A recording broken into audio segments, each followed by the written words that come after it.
আসসালামু আলাইকুম। আজকে রান্না করব পাট শাক দিয়ে ডাল। এগুলো হচ্ছে পাট শাক। পাট শাক ভাজি খেতেও টেস্ট, এবং পাট শাক দিয়ে ডাল, মসুর ডাল অনেক টেস্টি।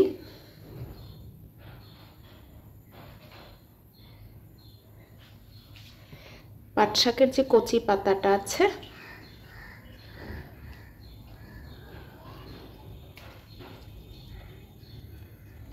এটা নিয়ে প্রথমে বেছে নিতে হবে ভেতরে কোনো পোকা আছে কিনা।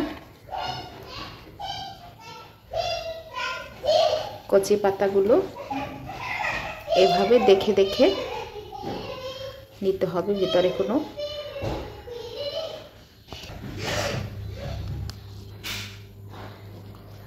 কচি পাতাগুলো এভাবে, আর যে বড় পাতাগুলো আছে এগুলোর একটা শিরা থাকে, সেই শিরাটা এবং এই ডাঁটা সহ এটা ফেলে দিতে হয় এখান থেকে কেটে। এটাও কচি পাতা, এত বড় পাতা না দিয়ে একটু ছোট ছোট করে কুচি কুচি করে দিতে হবে। মাঝখানের যে পাতা যে শিরাটা আছে এই শিরাটা ফেলে দিতে হবে। ফেলে দিয়ে একটু কুচিয়ে নিতে হবে। পাট শাকগুলো এভাবে একটু ছোট ছোট করে নিয়েছি, এখন ভালো করে ওয়াশ করব। এখানে সরিষার তেল দিয়েছি, সরিষার তেল, পেঁয়াজ কুচি, আদার পেস্ট, আদার পেস্ট, রসুনের পেস্ট, আর 7-8টা কাঁচামরিচ মাঝখান থেকে কেটে দিয়েছি, আর দিয়েছি লবণ। চুলাটা ধরিয়ে দিচ্ছি।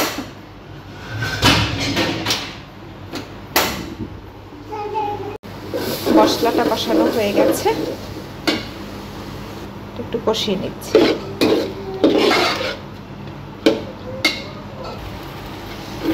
ডালটা কষানো হয়ে গেছে, এখন আমি পানি দিয়ে দিলাম। এই ডালটা যখন 70% সিদ্ধ হবে তখন পাট শাকটা দিয়ে দিতে হবে।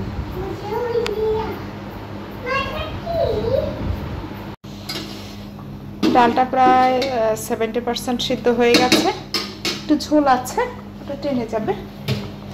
এখন পাট শাকটা দিয়ে দিচ্ছি।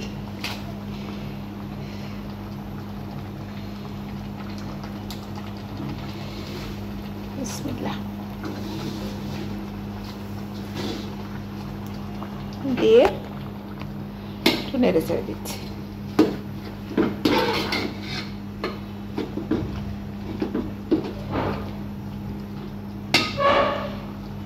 এখনই পারফেক্ট সময় ছিল।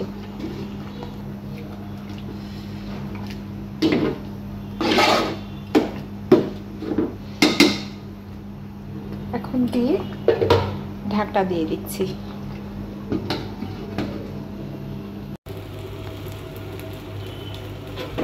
এখানে সরিষার তেল দিয়েছি তাই ফুলে উঠেছে। এখানে এই যে পেঁয়াজ কুচি, এটা ফোড়ন দেব, ফোড়নের জন্য। সরিষার তেল একটু দিলেই একদম ফেনা হয়ে যায়। আর হচ্ছে 5টা শুকনো মরিচ তেলে নিচ্ছি।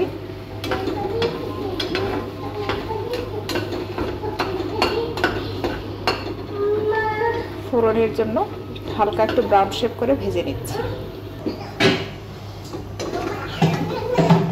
ফোড়নের পেঁয়াজ এবং মরিচ ডালের মধ্যে দিয়ে দিচ্ছি। সুন্দর একটা স্মেল পাচ্ছি। এই শাক দিয়ে ডাল রান্না করলে ডালটা কিন্তু গলানো যাবে না, একটু আস্তে আস্তে থাকবে, তাহলে টেস্ট লাগবে।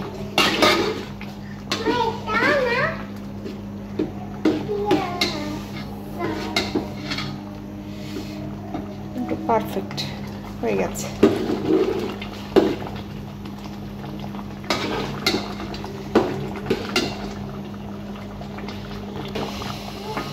আমার রান্না কমপ্লিট।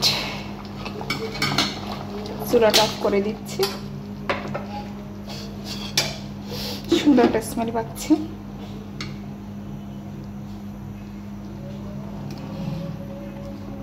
পারফেক্ট হয়েছে মাশাআল্লাহ।